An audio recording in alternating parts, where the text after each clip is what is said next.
আসসালামু আলাইকুম। আশা রাখি সবাই ভালো আছেন।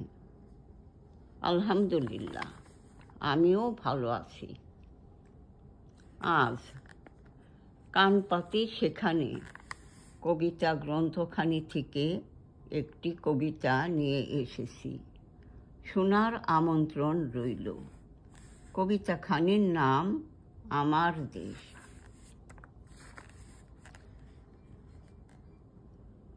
এদেশের রূপে মুগ্ধ হয়ে রচিছেন কত কবি, ভাস্কর্য গড়েছেন কত রূপে, চিত্রকর এঁকেছেন কত ছবি।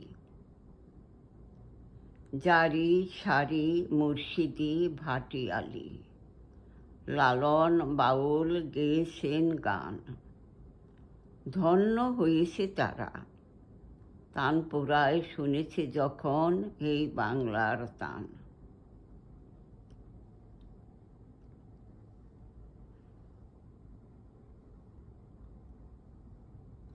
জন্ম নিয়েছে হেথা কত জ্ঞানী গুণী, কত কীর্তি সন্তান।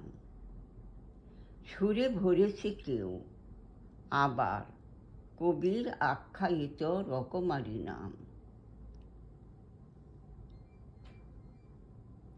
বিশ্বকবির সোনার বাংলা, নজরুলের বাংলাদেশ, জীবনানন্দের রূপসী বাংলা, রূপের যে তার নেই কো শেষ।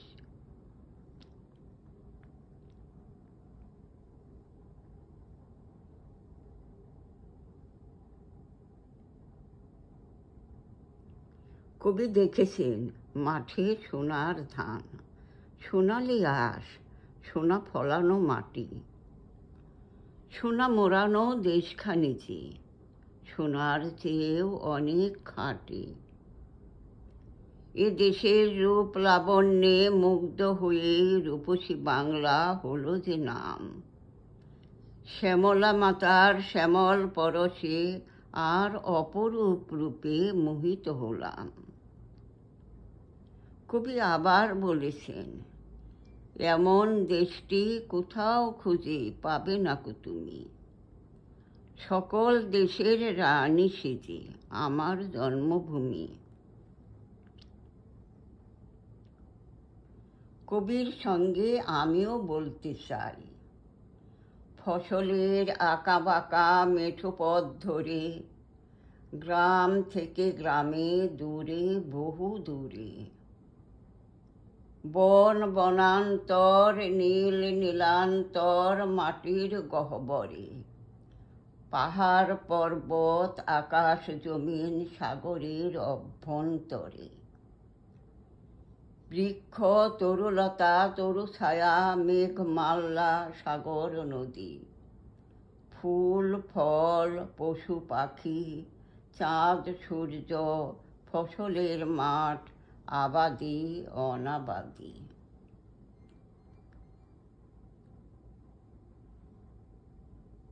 পাহাড়ের পাদদেশে আছড়ে পড়ে সাগরের ঢেউ, বালুভূমিটিকে ভাসিয়ে ফেলে, রুখতে পারে না কেউ।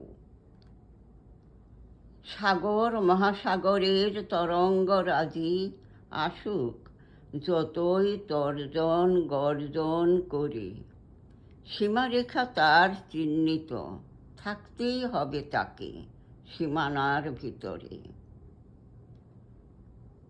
এদের গতিধারা যদি না থাকতো নির্ধারিত, না থাকতো চিহ্নিত, ধ্বংস হতো সুশীল সমাজ, আর সৃষ্টির সব কিছু হয়ে যেত ক্ষত বিক্ষত।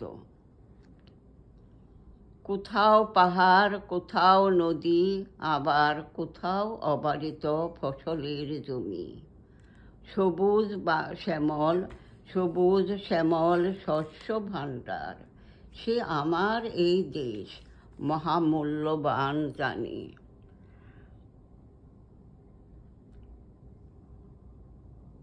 আশা রাখি কবিতাখানি ভালো লাগলো।